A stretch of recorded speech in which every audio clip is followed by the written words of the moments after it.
2021 সালে অভ্যুত্থানের মধ্য দিয়ে ক্ষমতা দখল করে মিয়ানমার সেনাবাহিনী।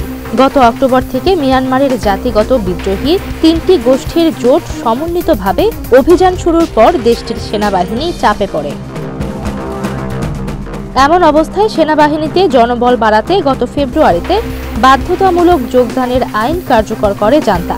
আইন অনুসারে দেশটির 18 থেকে 35 বছর বয়সী সব পুরুষ এবং 18 থেকে 27 বছর বয়সী সব নারীকে কমপক্ষে 2 বছরের জন্য সেনাবাহিনীতে কাজ করতে হবে।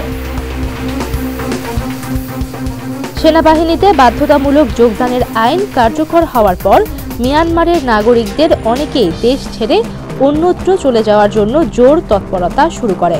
এমন প্রেক্ষাপটে মিয়ানমারের তরুণদের বিদেশে কাজ করতে যাওয়ার অনুমতি দেওয়া স্থগিত রেখেছে দেশটির জান্তা সরকার। 3 এপ্রিল বিবিসির এক প্রতিবেদনে বলা হয়, মিয়ানমারের শ্রম মন্ত্রণালয় বিদেশে কাজ করতে ইচ্ছুক তরুণদের কাছ থেকে আবেদন গ্রহণ সাময়িকভাবে বন্ধ রেখেছে।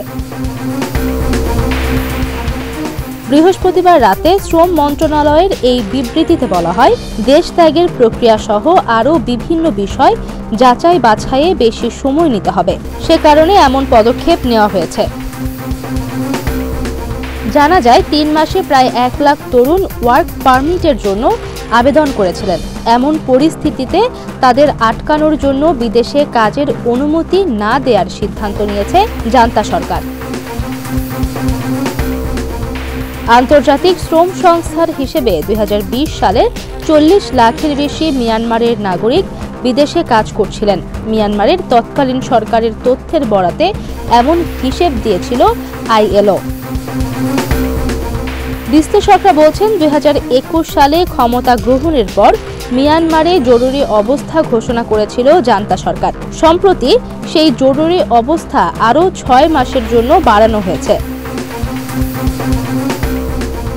2011 সালে গণতন্ত্রের দিকে অগ্রসর হওয়ার আগে মিয়ানমার প্রায় 50 বছর নিপীড়নমূলক সামরিক শাসনের অধীনে ছিল।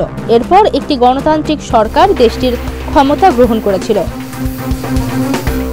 তবে 2021 সালের 1 ফেব্রুয়ারি একটি সেনা অভ্যুত্থানের মাধ্যমে দেশটির সামরিক বাহিনী পুনরায় ক্ষমতা দখল করে নেয়।